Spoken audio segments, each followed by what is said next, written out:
알리 하페트라는 농부의 일화가 있습니다. 페르시아 어느 농촌에 알리 하페트라는 농부가 살고 있었는데요.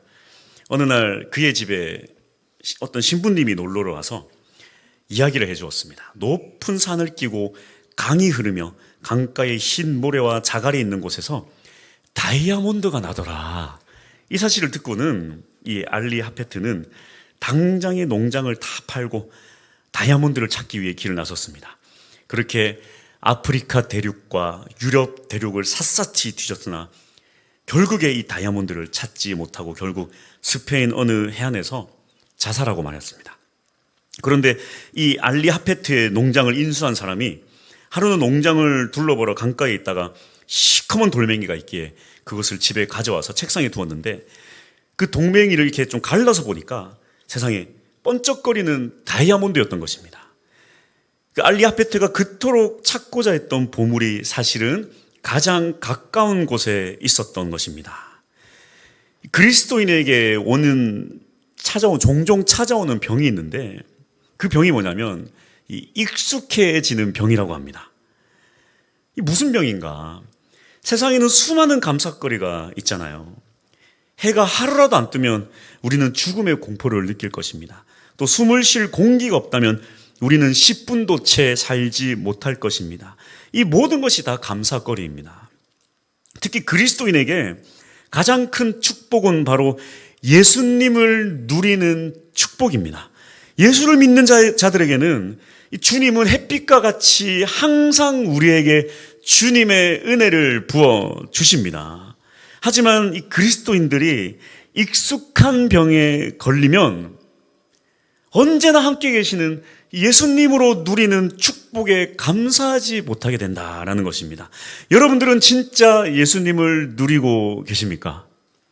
예수님으로 말미암아 진정한 행복을 찾을 수 있는 여러분들이 될 수 있기를 축복합니다. 어제 전도학교를 진행했습니다. 저는 개인적으로 다시 돌아보고 또 마음을 잡을 수 있는 계기가 되었는데요. 거기서 제가 반복적으로 계속해서 강조한 것이 있는데 그게 뭐냐면 태신자 작정이 중요하다. 내가 전도하고 싶은 사람 이름을 적는 거, 그 사람을 작정하는 거, 이 태신자 작정이 참 중요하다. 제가 몇 번을 강조를 했습니다. 왜냐하면 태신자를 품는 순간부터, 그것을 작정하고 품는 순간부터 우리의 전도가 시작되기 때문입니다. 제가 2022년에 4월에 이미 충만교회에 설교를 하러 왔고 또 6월 첫 주에 이렇게 부임을 하기로 되어 있었습니다. 근데 이 한성교회에서 행복한 사람들의 축제, 이 전도 축제가 4월 달부터 5월 달까지 진행이 되는데요. 저에게는 또 마지막 축제고 저는 이제 마무리하는 그런 축제잖아요. 그러면서 제가 고민을 했습니다. 이 마지막을 좀 멋지게 했으면 좋겠다. 열심히 했으면 좋겠다. 그래서 태신자를 누구를 작정할까? 누구를 좀 전도를 하려고 제가 마음을 품을까 하다가 이 한성교회 앞에 있는 편의점 주인 아저씨가 생각이 났습니다. 근데 이 아저씨가요, 보통 내기가 아니에요. 이미 수많은 목회자들, 수많은 성도들이 찾아가서 교회 가자고 해도 끄떡도 하지 않고요. 또 이 아저씨가 좀 욱하는 성질이 있어요. 초등학생들이 들어오면 그 앞에 이제 초등학교가 있는데, 아니, 초등학생도 다 손님이잖아요. 근데도 버럭버럭 소리를 지릅니다. 야! 빨리 고르고 나! 막 이런 식으로 소리를 버럭버럭 질러요. 그리고 가끔씩 막 손님하고 싸움도 하기도 그러니까, 얼마나 참, 교회 나가자고 말하기가, 참 어렵죠. 막 이렇게 버럭버럭 하시는 사람한테는 좀 말하기도 어렵습니다. 그래도 내가 이 교회를 이렇게 오랫동안 다녔는데 그 아저씨한테 전도 한번 하지 못하는 게 내가 이 말이 되나 싶어서 그 편의점 아저씨를 이렇게 태신자로 적었어요. 신기한 건요, 이 태신자 작정이 참 신기한 게 뭔지 아십니까? 그 이름을 적는 순간 불편해져요.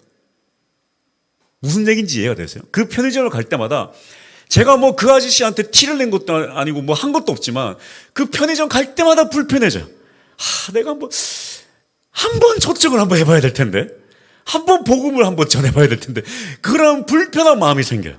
예. 거룩한 불편함. 저의 마음속에 한 자리에 그분이 들어온 거죠. 그래서 제가 이 말을 제가 맡고 있는 교구 사람들에게 이렇게 전했습니다. 내가 그 편의점 아저씨를 내가 태신자로 작정을 했다. 마음이 불편하다. 예.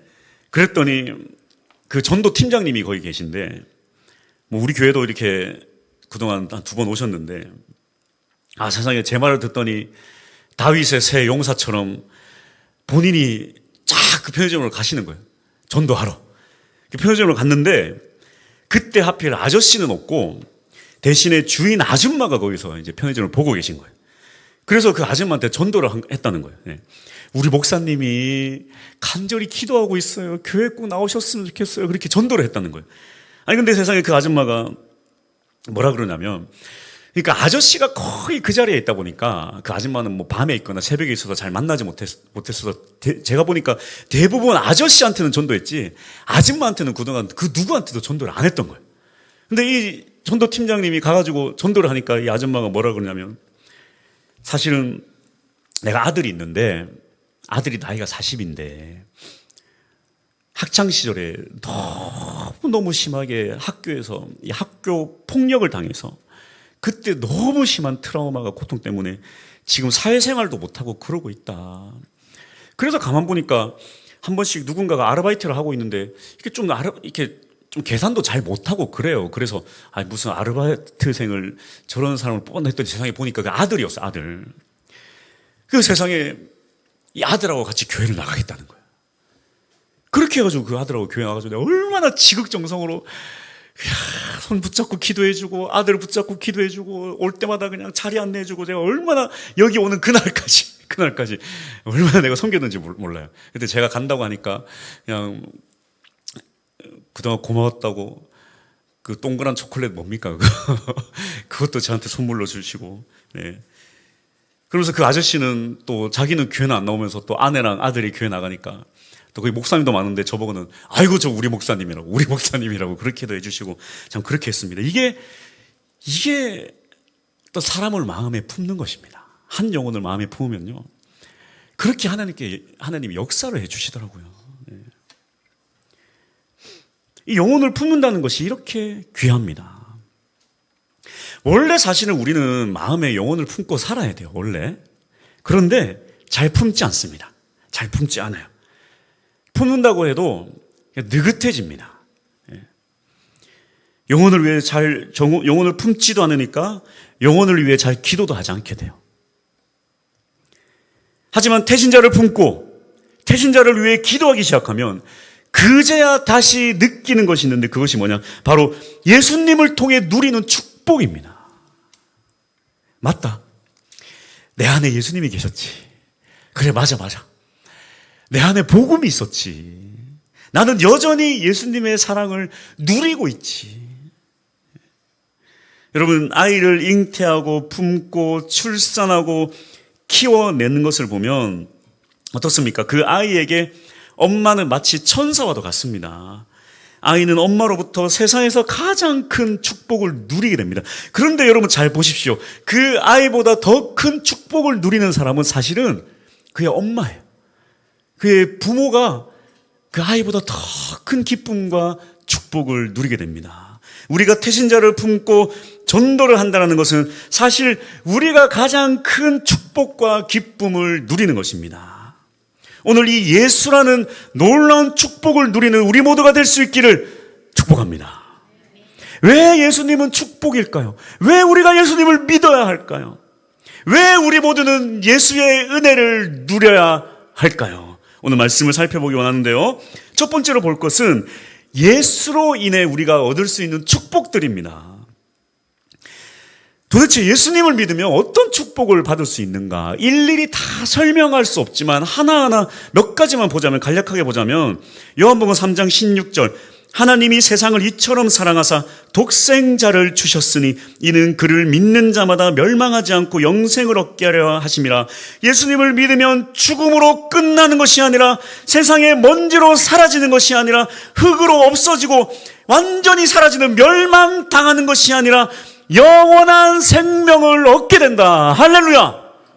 이뿐만 아닙니다. 갈라디아서 4장 6절, 너희가 아들이므로 하나님이 그 아들의 영을 우리의 마음 가운데 보내사 아빠 아버지라 부르게 하셨느니라.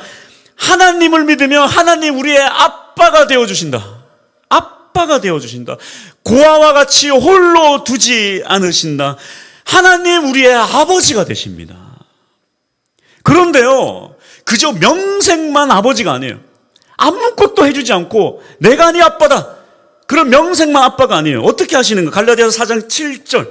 그러므로 내가 이후로는 종이 아니요 아들이니, 아들이면 하나님으로 말미암아 유업을 받을지 아니라 하나님의 모든 재산, 모든 유업을 다 우리가 물려받는다. 여러분, 부모님으로부터 빌딩 하나만 물려받아도 기분이 어떨까요? 얼마나 행복할까요? 축복된 인생이라고 주변에서 그럴까요?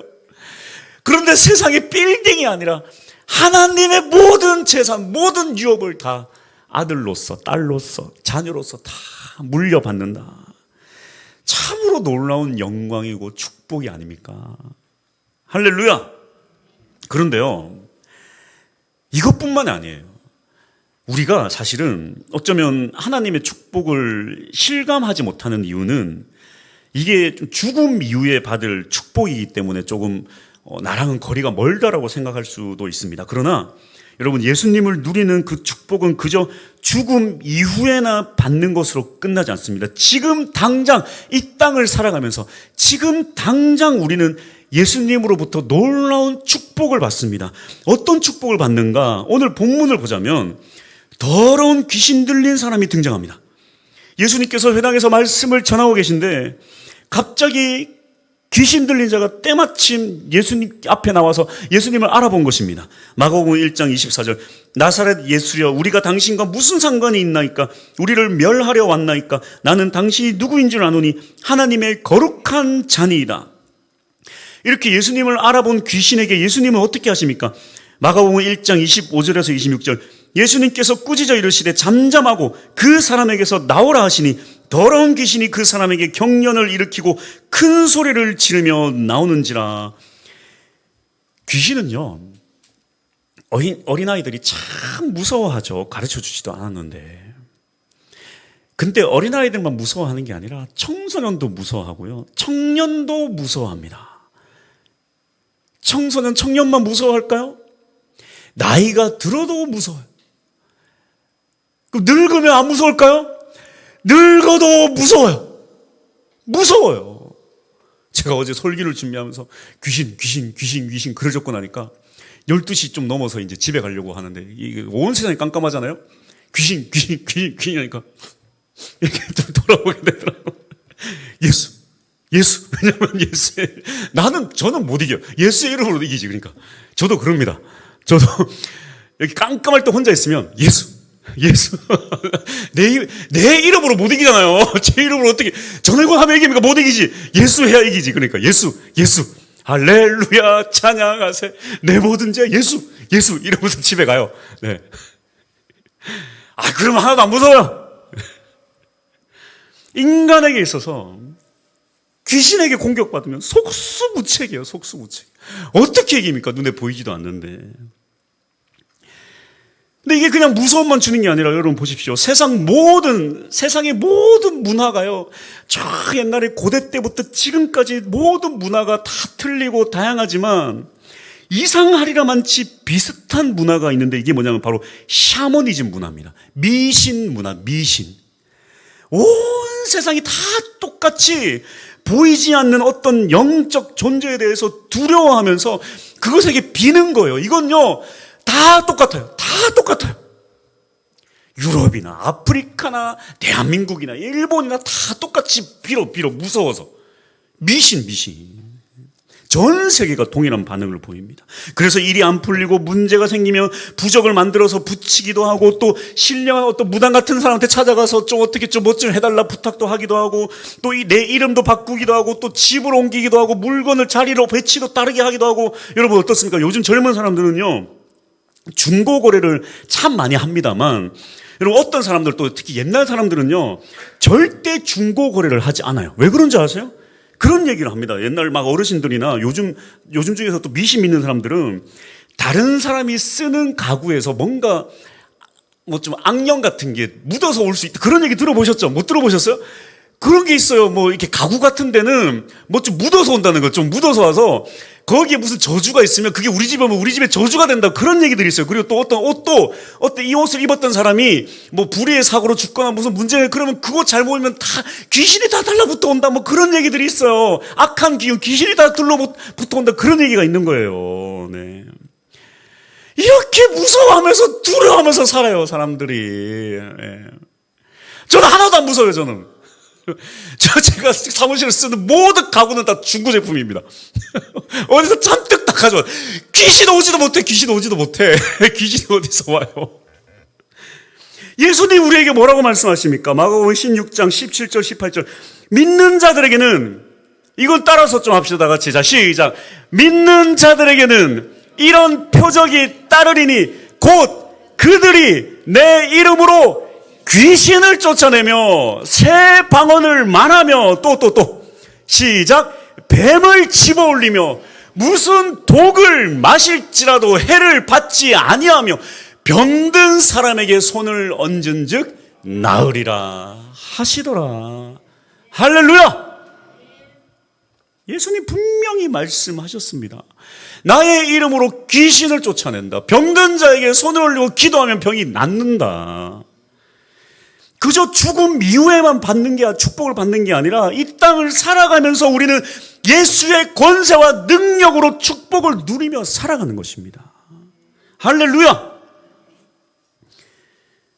뿐만 아니죠. 성령의 권능을 주셔서 복음을 위해 달려나가다 보면 놀라운 기적도 일으켜요. 뱀을 잡아도 독을 마셔도 해를 입지 않는다. 더 나아가 죽음이 두렵지 않습니다. 죽는 것 자체가 인간으로서는 두렵긴 하지만 마냥 깊은 공포 속으로 빠져 들어가지 않아요. 예수님을 믿으면. 그 장례식장에 가보면요, 막 그렇게 침울하고 고통스럽고 이루 말할 수 없는 고통들이 있지만 예수 믿다가 돌아가신 분들을 보세요. 그렇게 평안하게 예수님의 품에 안겨서 돌아가시면서 이렇게 평안하게 소천하세요. 그리고 장례식장이요, 다시 못 보는 것에 대해 슬프긴 하지만 이 장례식장에 주님의 평안과 위로가 있어요. 저는 장례식장을 그렇게 많이 다녔지만 장례식장 갔다 와서 제 몸에 소금을 뿌려본 적이 단 한 번도 없습니다.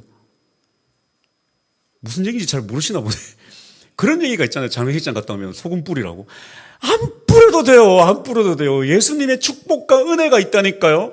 장례식장인데도 예수님을 믿는 집안에는요, 예수님의 축복과 은혜가 있다니까요. 그래서 우리가, 예수님이 우리의 병도 고쳐주시지만 솔직히 이 땅이 완성된 땅이 아니라서 우리가 늙잖아요. 늙어서 걸리는 병, 늙어서 이제 몸이 이제 다 망가지잖아요. 그 병은 또 안 고쳐질 수 있어. 괜찮다니까요. 그래도 주님 앞에 가면 주님이 다 위로해 주신다. 하늘의 축복. 제가 누누이 얘기하잖아요. 정말 믿고 돌아가신 분들 얼굴을 보고 천사와 도 같다고. 여러분, 믿지 못하고 공포 속에 죽어간 사람 얼굴 봤어요? 한없이 두려워요. 그 공포 속에 질려 찌그러져서. 근데 예수 믿고 돌아가신 분들은요, 진짜 예수 믿은 사람, 평안, 아기가 돼요. 아기가. 얼굴이 아기가 된다니까요. 정말 제가 그걸 보고 충격받았어요. 그 노인네가 아기가 되더라고요. 아기가 되어서 주님 앞에 가더라고요. 축복이, 놀라운 축복입니다. 이러한 축복이 우리의 삶에 가득 차고 넘치기 바랍니다. 할렐루야. 우리의 삶에 나에게만 임하는가? 또 어떻게 되는가? 두 번째 볼 것은 예수로 인해 어떤 변화들이 일어나는데, 이 변화들을 한번 살펴보겠습니다. 하나님이 온 우주를 창조하실 때는 하나도 이유가 없는 게 없어요. 다 목적이 있고 다 뜻이 있습니다. 마태복음 10장 29절, 참새 2마리가 한 아사리온에 팔리지 않느냐? 그러나 너희 아버지께서 허락하지 아니하시면 그 하나도 땅에 떨어지지 아니하리라. 세상에 참새가 팔리고 참새가 죽는 것까지 하나님 손에 달려있다. 하지만 여러분, 반드시 알아야 될 게 있어요. 하나님은요, 똑같이 사랑하는 게 아니라 더 사랑하는 게 있고 덜 사랑하는 게 있습니다. 잘 보십시오. 마태복음 10장 31절 두려워하지 말라. 너희는 많은 참새보다 귀하니라. 참새보다 네가 귀하다. 참새도 그가 팔리고 땅에 떨어져 죽는 거 내가 다 관할하는데 네가 더 귀하다. 네가 어떻게 살아가는지, 네가 뭘 할 건지 나는 네가 더 귀하다. 내가 너를 목적 없이 아무 때나 살다가 죽으라고 너를 만든 게 아니다. 너에게 하나님의 뜻이 있다. 나의 뜻이 있다. 하나님 우리에게 말씀하시는 거예요. 그저 그냥 대충 살다가 죽는 걸 바라는 게 아니시라는 것입니다. 그래서 주님 우리를 하나님의 사람으로 변화시키시고 그렇게 우리를 하나님께서 사용하시기 원하세요. 여러분 어떻습니까? 세상의 제자도는 제자가 스승을 찾아가요. 고대에서부터 지금까지도 누가 스승이 제자를 찾아갑니까? 제자가 스승을 찾아가죠. 그래서 옛날에 무협 영화 보면 막 하이하이하이 그런 영화 옛날에 참 많이 보셨잖아요. 다 제자가 산으로 스승 찾아가요. 예, 스승은 항상 술 취해 있죠. 네. 그런데요, 예수님의 제자도는요, 예수님이 스승이 제자를 찾아갑니다. 스승이신 예수님이 우리를 찾아오세요. 이게 예수님의 제자도입니다. 그래서 우리에게 손을 내미십니다. 나를 따라라. 나를 따라오라.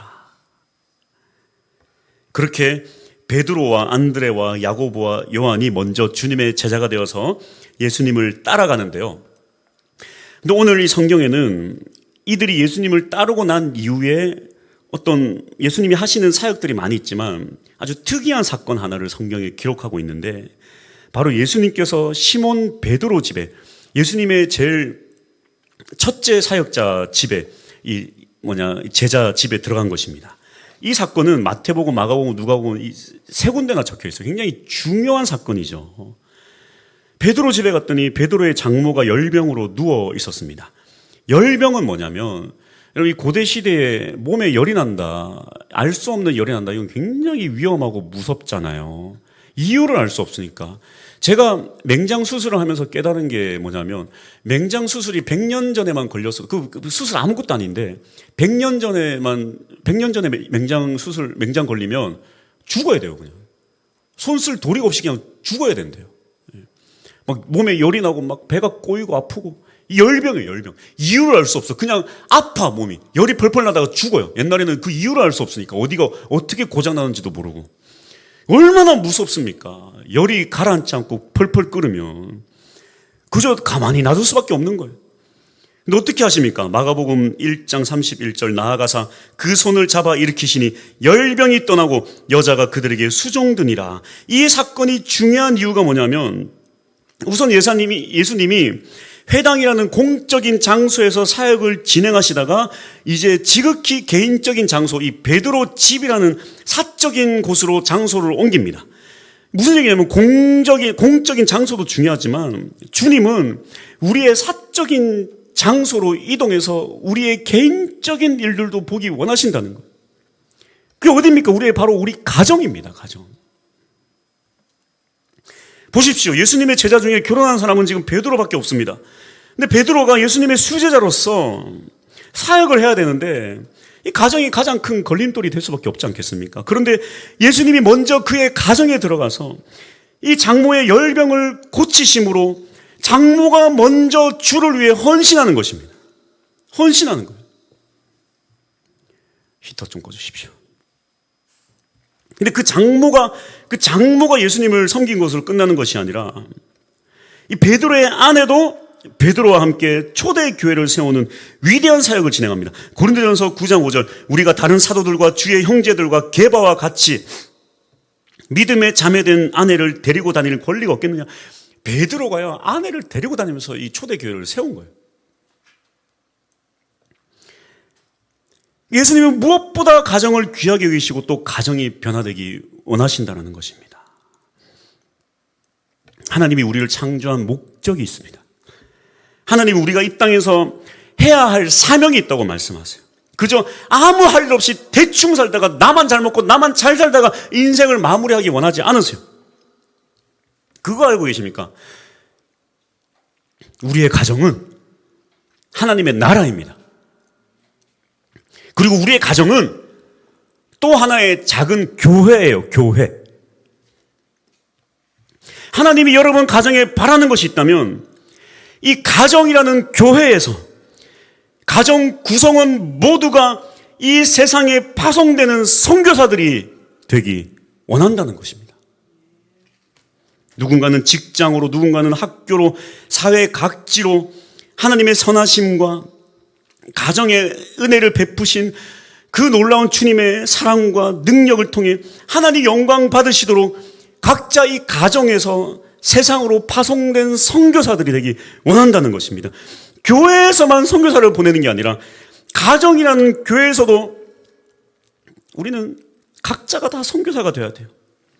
우리가요, 어떤 교회의 사명, 세상을 변화시키고 이런 거에서 사명을 부여하긴 하지만 가정이라는 곳에, 가정교회라는 곳의 사명은 참 쉽게 잊어요. 교회에서는 믿음의 사람인데 가정에서는 믿음의 사람이 아닐 때가 참 많아요. 가정에서는 하나님 이야기 하지도 않고 기도도 하지 않을 때가 참 많아요. 너무 쉽게 가정에서는 예수님을 잊어버립니다. 그리고 이 가정이라는 곳에 교회를 세우기를 꺼려해요. 가정 안에서 예배드리기 싫어합니다. 하지만 가정에 예수님이 살아계셔야 돼요. 제가 예전에 그런 얘기를 좀 들었어요. 우리 진우서 성도님이 김 기자 성도님이 좀 아프실 때 한 번씩 손을 얹고 기도를 하셨다고, 아플 때 좀 손을 얹고 기도를 해주셨다고 제가 이야기를 듣고는 그래, 맞다. 이게 바로 가정의 교회가 세워지는 거다. 그렇지 않습니까? 아프다고 해서 누구한테 빌어요, 누구한테. 근데 하나님 안 아프게 해달라고 이렇게 기도하는 거. 가정의 교회가 세워지는 거예요. 가정에 예수님이 들어오는 것입니다. 할렐루야. 그뿐 아니라 혹시 우리 가정에 믿는 자가 없다, 그렇다면 내가 그 가정에 파송된 선교사예요. 내가. 여러분 모두가 다 선교사예요. 믿는 자가 없으면 내가 그 가정에 파송된 선교사. 우리 가정이 다 믿는 가정이면 가정에서부터 세계로 뻗어나가는 선교사. 인사합시다. 선교사님 반갑습니다. 인사를 전혀 안 하시는 것 같은데, 크게 좀 합시다. 앞뒤 옆을 바라보시면서 인사하겠습니다. 선교사님 화이팅입니다. 할렐루야. 결론입니다. 예수님을 누리는 우리 모두가 됩시다.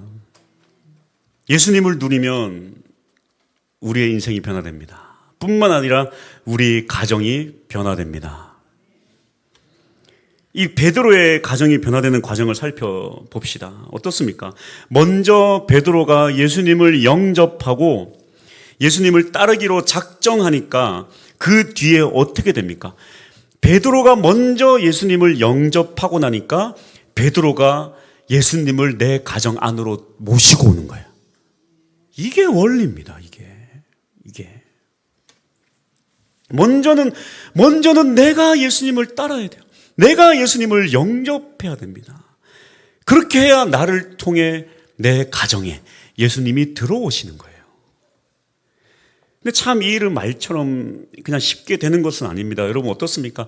가정에 누군가를 이렇게 모시고 손님을 대접한다는 것은 내 가정에 어쩔 때는 치부와 아픔까지도 다 보여줘야 된다는 것인데, 우리가 예수님을 나에게 영접하고 우리 가정에 영접한다는 것은 나의 치부, 보여주고 싶지 않은 아픔, 트라우마, 우리 가정의 아픔들 다 주님 앞에 내어드린다는 것입니다. 그렇게 해야 주님께서 우리의 가정의 아픔과 괴로움과 여러 가지 문제들, 관계가 끊어진 것들, 모든 것들을 회복하여 주시고 고쳐주십니다. 제가 금요 성령 집회 때, 그때는 기도회를 할 때 막 기도 제목을 준비를 하진 않아요. 왜냐하면 계속해서 제가 아주 예민하게 주님께서 나에게 어떤 마음을 주시는가 계속 그렇게 민감하게 반응하면서 그때그때 주님께서 주시는 마음을 가지고 기도 제목을 여러분께 이렇게 던집니다. 그러면서 제가 이 말씀을 한 주간 좀 전해야 되겠다 이렇게 묵상하게 되니까 또 저도 이렇게 주님께서 주시는 마음이 가정을 위해서 좀 기도를 해야 되겠다 그런 마음을 주셔서 이렇게 기도를 제목을 이야기하면서 기도를 하는데 또 하나님이 주시는 마음이 뭐냐면 가정을 위해 기도하다 보니까 저도 마찬가지 계속 내가 빠지는 거예요. 내가. 이게 무슨 얘기냐면 나는 빠지고 우리 아내가 변화되게 해주세요. 내 자식이 변화되게 해주세요. 내 부모가 변화되게 해주세요.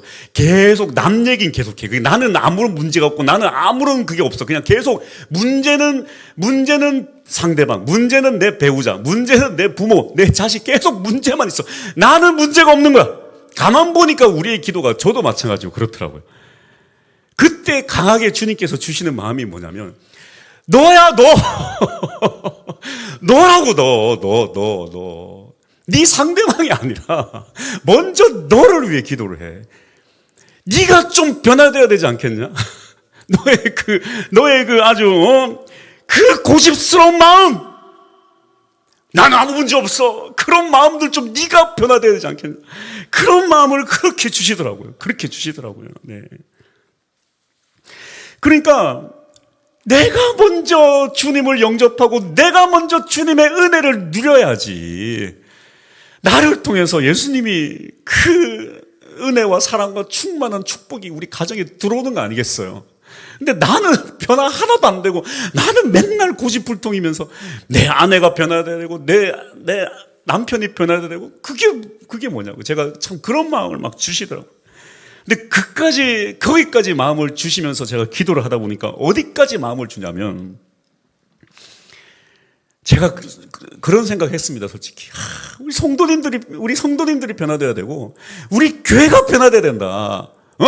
근데 어떤 마음을 주시냐면 야, 네가 변화돼야 돼,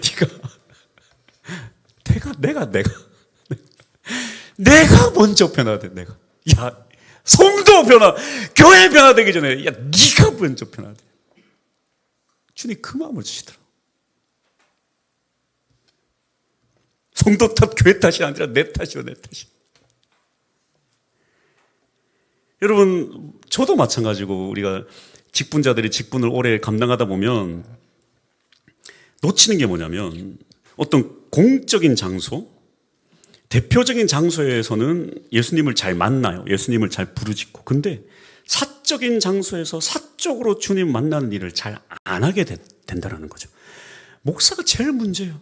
설교할 때는 세상 믿음처럼 사람처럼 뭐라고 하는데 정말 개인적으로도 오직 주님밖에 없습니다라고 고백하며 살아가는가. 함정입니다, 함정. 사실 저부터가 무엇을 해야 되냐면 아무도 없는 저 혼자 주님과 나와 딱 둘만이서 오직 주님의 은혜를 간구합니다. 그렇게 1대1로 주님을 만날 수 있어야 되는 거예요. 그것도 안 하고 무슨 성도님들에게 은혜 누려라, 축복받아라. 내가 먼저. 여러분도 마찬가지예요. 여러분이 먼저 하나님의 은혜와 축복을 먼저 누리셔야 돼요. 그래야 여러분을 통해서 예수가 우리 가정에 들어오십니다. 이게 오늘 성경에서 말하는 예수님이 우리 가정에 들어오시는 경로예요, 경로. 네. 그래서 우리가 무슨 교회에서는 기적이 일어나고 교회에서는 놀라운 비전을 꿈꾸고 교회에서는 대단한 일을 하지만 가만히 생각해 보니까 그것을 가정까지 가지고 오질 않아요. 가정에는 하나님의 놀라운 기적이 일어나고 막 병이 고쳐지고 가정 안에 막 기적이 일어나고 그런 것까지 바라질 않아. 우리가 가만 보니까 교회에서만. 아니에요. 먼저 내가 치유받아야 돼. 회복돼야 돼. 우리 가정이 치유받아야 돼. 회복돼야 돼. 그 다음에 우리가 사명을 감당하며 나가는 거예요. 그렇잖아요. 교회가 날리고 그런데 우리 가정이 다 망가지고 우리 가정이 다 무너지면 무슨 소용이 있습니까? 무슨 소용이 있어요? 여러분의 가정이 먼저 하나님의 놀라운 축복을 받을 수 있기를 축복합니다. 그렇게 해서 내가 먼저 주님의 은혜를 누리고 나를 통해서 예수님이 내 안에 들어오셔서 우리 가정의 모든 문제들, 아픔들, 괴로움들, 무너진 관계, 끊어진 관계, 다 틀어지고 비틀어진 트라우마, 그 모든 것들이 예수로 인해 다 치유받고 하늘의 놀라운 축복을 누리는 가정, 가정에서 선교사를 파송하는 그런 가정들이 될 수 있기를 축복합니다. 찬양하겠습니다.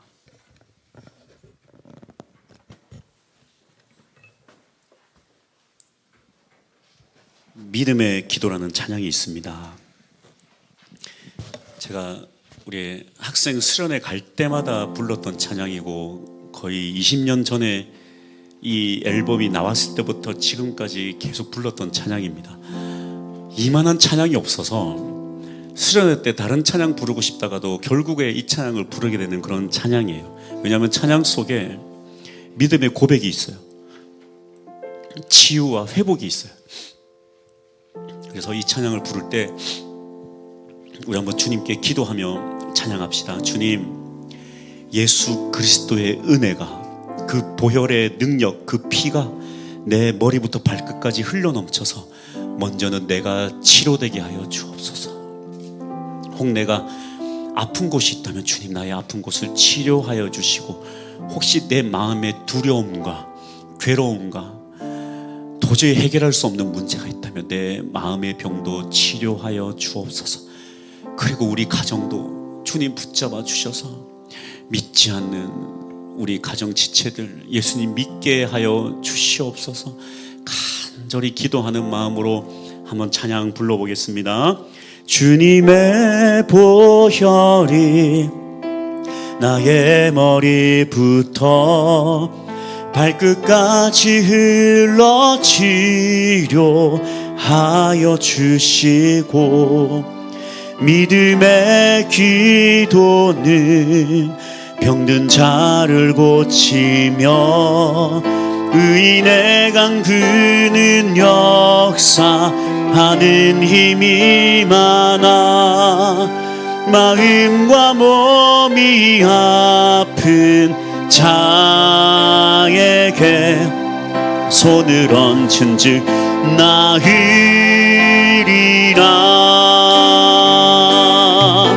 예수님, 내가 지금 나의 아픈 곳에 믿음으로 손을 댑니다. 믿음의 기도로 주께 나가오니 주님의 손이 나를 만져. 자, 이 시간에 한번 해봅시다. 좀 아픈 곳이 있으면 주님 앞에 한번 매달려 봅시다. 주님 원하시면 우리를 치료해 주시고 또 치료 안 해주실 때도 있어요. 근데 괜찮아요.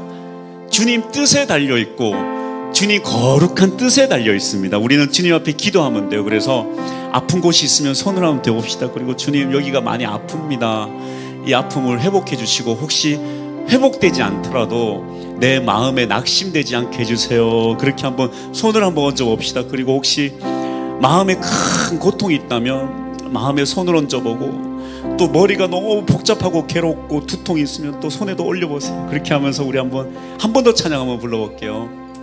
주님의 보혈이, 주님의 보혈이 나의 머리부터 발끝까지 흘러 치료하여 주시고, 믿음의 기도는 병든 자를 고치며 의인의 강 그는 역사하는 힘이 많아.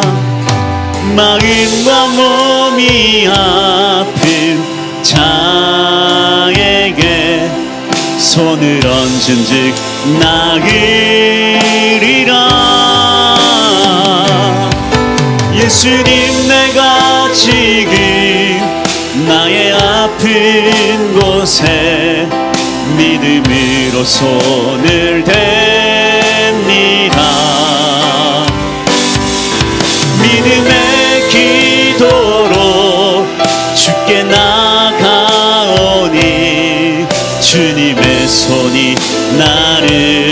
예수님 내가 지금 아멘.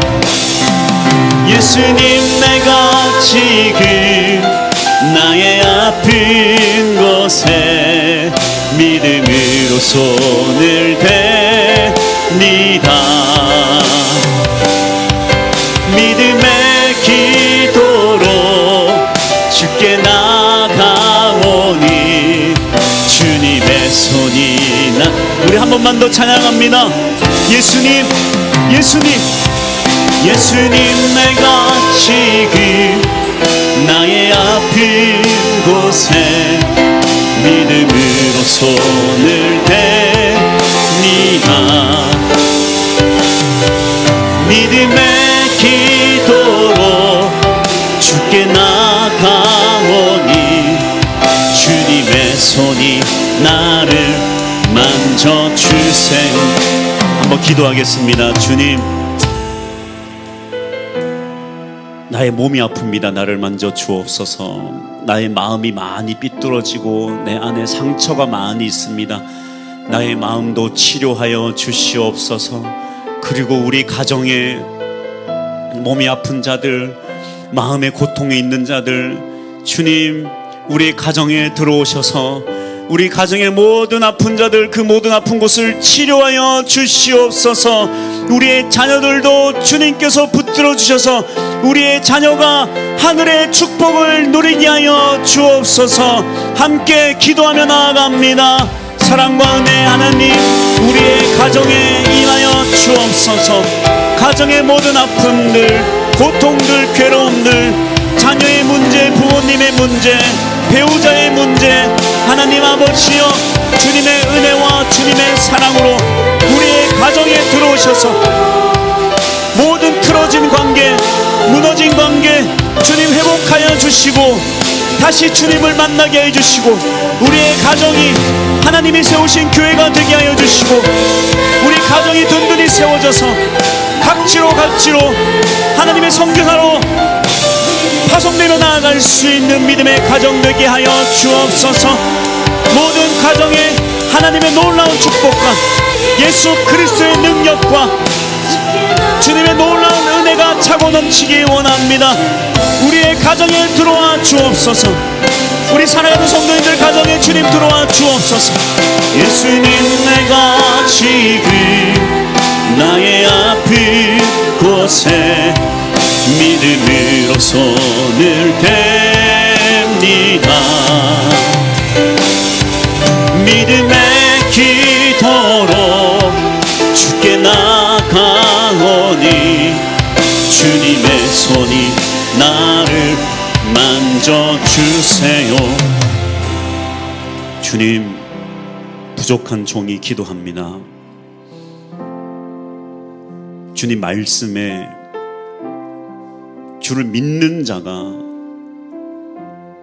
믿음으로 기도할 때에 병이 떠나가고 악한 권세가 떠나간다고 주님 말씀하시지 않았습니까?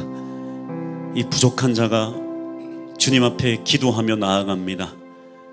귀한 성도님들, 믿음의 가정 안에 있는 모든 가게의 저주, 더러운 귀신, 악한 문제, 우리를 괴롭히는 병마, 질병, 모든 괴로운 마음들, 우울함, 슬픔, 분노, 억울한 마음, 나사렛 예수 그리스도의 이름으로 명함이 떠나갈지어다. 주님을 온전히 신뢰하고 나갈 때에, 믿음으로 기도할 때에 주님 우리의 가정을 치료하여 주시옵소서. 그래서 우리의 가정이 교회가 되게 하여 주시고 그 세워진 교회 위에 모든 가정 구성원이 선교사로 이 세상에 파송되어 세상을 살만나게 하는 소금이 되게 하여 주시고 세상을, 어두운 세상을 비추는 빛의 자녀로서 세상에 나아갈 수 있도록 믿음의 가정 가운데에 예수님 임하여 주옵소서.